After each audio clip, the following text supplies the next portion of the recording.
یہ ایک چھوٹا لشکر تھا عمالقہ کے بالمقابل، اور ڈر رہے تھے کہ کیسے ان کا مقابلہ کریں. تو انہوں نے کہا، یہ آیت نمبر 249 میں آیا، فَلَمَّا جَاوَزَهُ هُوَ وَالَّذِينَ آمَنُوا مَعَهُ، پھر جب طالوت اور اس کے ساتھی جو تھے وہ دریا پار کر کے آگے بڑھے تو انہوں نے اپنے اس سردار سے طالوت سے کہا، قَالُوا لَا طَاقَةَ لَنَا الْيَوْمَ یوم بجالوت و جنودہ، کہ آج ہمیں جالوت اور اس کے لشکروں سے مقابلہ کرنے کی طاقت نہیں ہے، ہم نہیں سمجھتے کہ ہم ان کا مقابلہ کر سکیں گے. قال الذین یظنون انہم ملاقو اللہ، تو ان لوگوں نے جو یہ گمان رکھتے تھے، یعنی جو جانتے تھے کہ ایک دن اللہ سے ملنا ہے، اللہ کو بھی چہرہ دکھانا ہے، اس کی عدالت میں بھی کھڑا ہونا ہے، انہوں نے انہیں حوصلہ دیا، ان کا حوصلہ بڑھایا، انہیں کہا کم من فئۃ قلیلۃ غلبت فئۃ کثیرۃ باذن اللہ، کہ یاد رکھو بارہا ایسا ہوا ہے تاریخ انسانی میں کہ ایک قلیل گروہ اللہ کے اذن سے ایک بڑے گروہ پر غالب آیا ہے، یعنی اکثر ہوتا رہا ہے. یہ کوئی کہنا چاہیے کہ انہونی بات نہیں ہے، جن میں قوت ایمانی ہے اور واقعتاً وہ اللہ کے لیے کاز آف اللہ، ان دی کاز آف اللہ جو ہے وہ لڑ رہے ہیں، اللہ تبارک و تعالیٰ انہیں فتح و نصرت عطا فرماتا ہے. گنتی تو بہت معمولی شے ہے،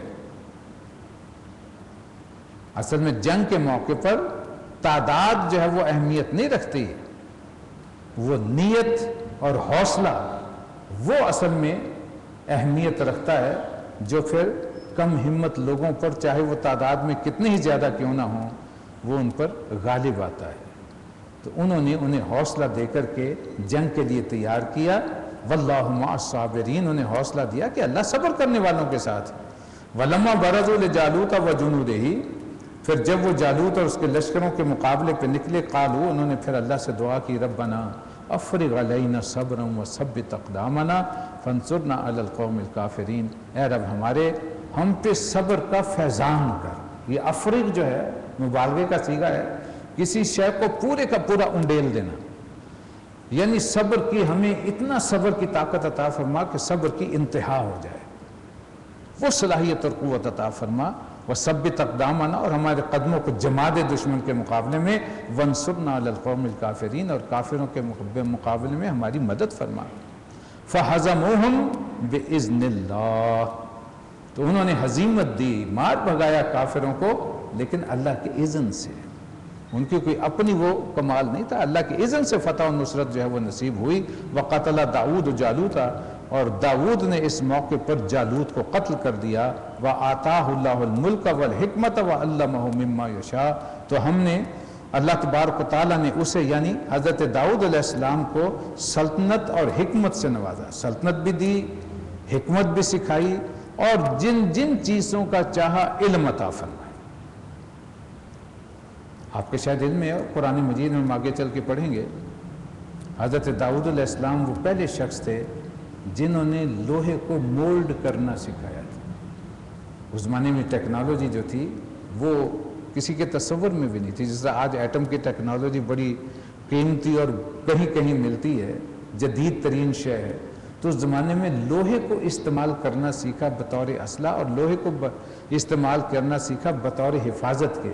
سب سے پہلے زرہ جو بنائی حفاظت کے لیے وہ حضرت داؤد علیہ السلام نے بنائی، لوہے کو کنڈیوں کی شکل میں موڑ کے اور پھر اسے زنجیر کی شکل میں بنا کر کے اس سے زرہ بختر جو ہے وہ بنائی.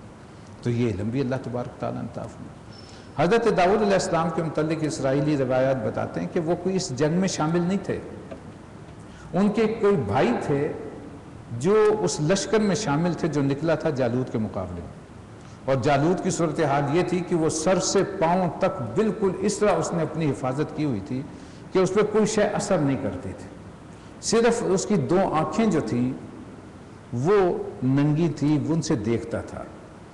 یہ اپنی بھیڑ بکریاں جو تھی خاندان کی وہ چرایا کرتے تھے، اور اسی کے دوران میں گھر والوں نے کہا کہ ذرا اپنے بھائی کو کھانا دیا ہو، تو وہاں کھانا دینے کے لیے آئے تھے.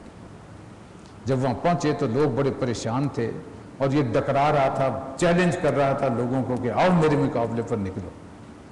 اور ظاہر ہے کہ جب اس قسم کا مقابلہ ہوتا ہے تو نہ جانے کیا کیا لوگ جو ہے مخالف الفاظ استعمال کرتے ہیں، دوسروں کو بھیڑ بکریاں سمجھتے ہیں.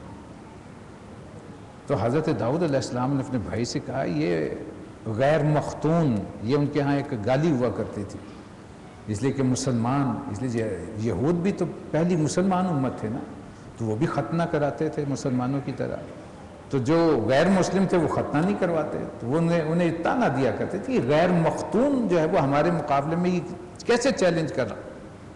انہوں نے کہا کہ سمجھ نہیں آ رہی، یہ بڑا پہلوان بھی ہے اور یہ شکل تم دیکھ رہے ہو کہ اسے کس طرح ہم قتل کریں۔ حضرت داؤد علیہ السلام نے کہا کوئی بات نہیں، میں اس کی خبر لیتا ہوں۔ انہوں نے وہ جو گوپیا ہوتا ہے وہ لیل کی شکل کا، جو گھما کے پتھر مارتے ہیں عام طور پر چرواہوں کے ہاتھ میں، کیونکہ جنگلی جانوروں کا خطرہ ہوتا ہے کہ آ کے بھیڑ بکریوں پر حملہ نہ کر لیں، تو گوپیے میں ایک باریک پتھر رکھا، اس کی آنکھ کا نشانہ لیا اور گوپیا گھما کے وہ جو پتھر مارا ہے تو جا کر اس کی اس آنکھ میں اس طرح لگا کہ ایک طرف سے لگا دوسری طرف سے پار ہو گیا۔ اس نے جو تڑپنا شروع کیا ہے اور اسی تڑپ کے ساتھ اس کی جان نکل۔ اللہ تبارک و تعالیٰ نے حضرت داؤد علیہ السلام کے ہاتھوں اسے کیفر کردار تک پہنچا دیا، اس کے انجام تک پہنچا دیا، واصل جہنم فرمایا۔ اور اس پہلوان کا گرنا تھا کہ اس لشکر میں جب بھگدڑ مچ گئی، سب میدان چھوڑ کر کے بھاگ گئے۔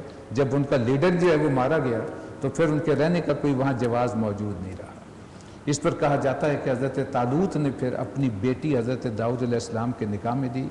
16 سال تک حکومت رہی حضرت طالوت کی۔ یہ گویا کہ اسے ہمارے ہاں تاریخ میں کہا جاتا ہے کہ یہ حضرت موسیٰ علیہ السلام کے بعد بنی اسرائیل میں جو پہلی خلافت راشدہ تھی وہ حضرت موسیٰ علیہ السلام کے تقریباً یہ 1500 سال بعد شروع ہوئی، 1000 قبل مسیح میں۔ 40 برس پھر حکومت رہی حضرت داؤد علیہ السلام کی، اور اس کے فوراً بعد 40 سال ہی حکومت رہی حضرت سلیمان علیہ السلام کی۔ گویا تقریباً 96 برس، گویا کہ تقریباً 1 صدی کہہ لیں کہ یہ خلافت راشدہ کا بنی اسرائیل کا پہلا دور تھا، عروج کا۔ اس کا تذکرہ آگے آئے گا تفصیل کے ساتھ، سورہ بنی اسرائیل میں انشاءاللہ پڑھیں گے۔ تو یہ پہلا عروج تھا جو انہیں حاصل ہوا، اور یہ کیونکہ غیب کی خبر ہے، اس وقت عربوں میں تو کسی کو اس قصے کا معلوم نہیں تھا۔ یہود اس طرح کے سوال کیا کرتے تھے کہ بتایا جائے فلاں شے کیا ہے، تو یہاں وہ بات بھی بتا دی گئی کہ وَلَوْلَا دَفْعُ اللَّهِ النَّاسَ بَعْضَهُم بِبَعْضٍ، یہ اللہ کا اصول ایک بتایا گیا کہ اگر اس طرح اللہ انسانوں کے ایک گروہ کو دوسرے گروہ کے ذریعے سے ہٹاتا نہ رہتا تو زمین جو ہے لفسدت الارض، زمین جو ہے وہ فساد سے بھر جاتی۔ اگر ظالمی ہمیشہ حکومت میں رہتے تو مظلوم تو دنیا میں مارے جاتے۔ اللہ کا یہ نظام ہے کہ پھر وہ انسانوں ہی میں سے ایک گروہ کو اٹھاتا ہے اور ظالموں کو ان کے انجام تک پہنچا دیتا ہے، اور دوبارہ زمین پر امن جو ہے وہ ریسٹور ہو جاتا ہے۔ پھر اگر کوئی جری اٹھتا ہے، دنیا میں بڑے بڑے فرعونہ بھی ہوئے، نماردہ بھی ہوئے، بڑے ظالم لوگ موجود رہے، لیکن وقتاً فوقتاً اللہ تبارک و تعالیٰ کی طرف سے انسانوں ہی کے ہاتھوں سے عذاب کے کوڑے ان پر پڑے، اور اللہ نے اس نظام کو تبدیل کر کے پھر صالح لوگوں کے ہاتھ میں زمام کار دے دی۔ یہ دنیا میں اللہ کی سنت جو ہے وہ پہلے بھی جاری و ساری تھی اور آج بھی موجود ہے۔ ظلم کبھی ہمیشہ نہیں پنپتا، اللہ اس کا انتظام کرتا رہتا ہے تاکہ امن پسند لوگ بھی سکون اور اطمینان سے دنیا میں زندگی گزار سکیں۔ وَلَٰكِنَّ اللَّهَ ذُو فَضْلٍ عَلَى الْعَالَمِينَ، اور یقیناً اللہ دنیا کے لوگوں پر اس کا یہ بہت بڑا فضل ہے۔ تِلْكَ آیات اللہ نَتْلُوهَا عَلَيْكَ بِالْحَقِّ، یہ اللہ کی آیات ہیں اے نبی صلی اللہ علیہ وسلم جو ہم آپ کو ٹھیک ٹھیک سنا رہے ہیں، حق کے ساتھ سنا رہے ہیں۔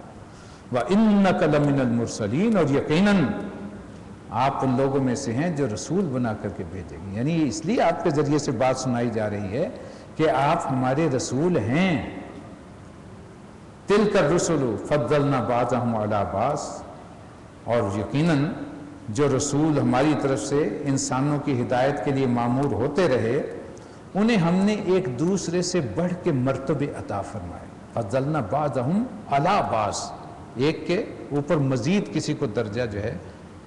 دیکھیے تفریق بین الرسل یہ کفر ہے، کسی رسول کو ماننا یہ کسی کا انکار کرنا، یہ تفریق ہے۔ تفریق کا مطلب نا مائنس کر دینا، جمع ہوتی ہے اس میں ایڈ کر دینا۔ نہ تو ہم باہر سے کسی رسول کو ایڈ کر سکتے ہیں نہ جو اللہ کے رسول ہیں اس میں سے کسی کو مائنس کر سکتے ہیں، نکال سکتے ہیں بیچ میں، یہ دونوں جرم ہیں۔ ہاں فضیلت قرآن مجید خود ثابت کر رہا ہے کہ فضیلت ہم نے عطا فرمائی ہے مختلف طریقے سے ایک پر دوسرے رسول کو۔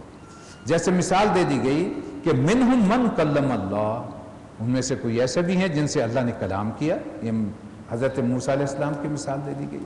وَرَفَعَ بَعْضَهُمْ دَرَجَاتٍ، اور دوسروں کو ہم نے کچھ اور حیثیتوں سے مرتبے عطا فرمائے۔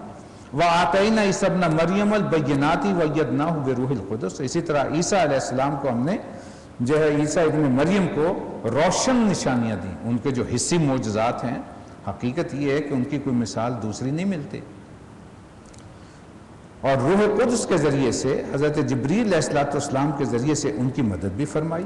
وَلَوْ شَاءَ اللَّهُ مَا اقْتَتَلَ الَّذِينَ مِن بَعْدِهِم مِن بَعْدِ مَا جَاءَتْهُمُ الْبَيِّنَاتُ، اور اگر اللہ چاہتا تو یہ ممکن نہیں تھا کہ ان رسولوں کے بعد جو روشن نشانیاں لوگ ان کے ساتھ دیکھ چکے تھے وہ آپس میں جھگڑتے، اختلاف کرتے، لیکن یہ کیوں ہوا؟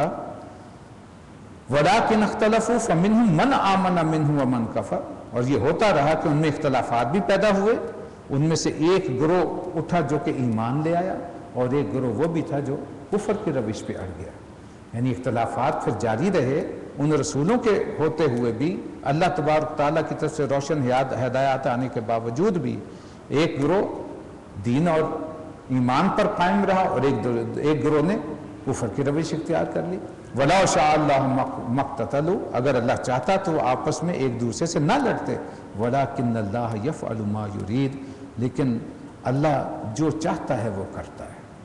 اگر اختلافات نہ ہوتے تو ذرا سوچئے، زندگی اللہ تبارک و تعالیٰ کی طرف سے ایک امتحان ہے، اگر کفر موجود نہ ہوتا تو کیسے پتہ چلتا کہ مومن کون ہے، ایمان لانے والا کون ہے، اور ایمان کے تقاضے پورے کرنے والا کون ہے۔ اس کی سادہ سی مثال یوں سمجھ لیجئے کہ اگر اندھیرا نہ ہوتا تو ہمیں روشنی کی پہچان کیسے ہوتی؟ ہمیشہ روشنی ہی روشنی رہتی۔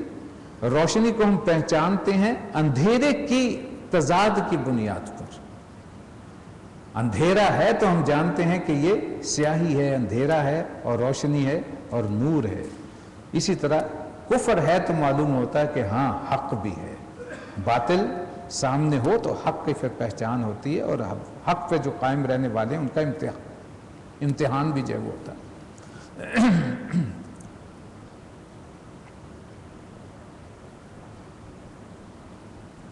اب آ رہی ہے وہ آیت جسے نبی اکرم صلی اللہ علیہ وسلم نے فرمایا تھا سیدۃ الآیات القرآن۔ آپ کی وہ حدیث بڑی مشہور ہے، کل شیء سنام، ہر شے کی ایک چوٹی ہوتی ہے، ایک بلندی، ایک رفعت اور بلندی۔ وَسَنَامُ الْقُرْآنِ سورۃ البقرہ، قرآن کی چوٹی جو ہے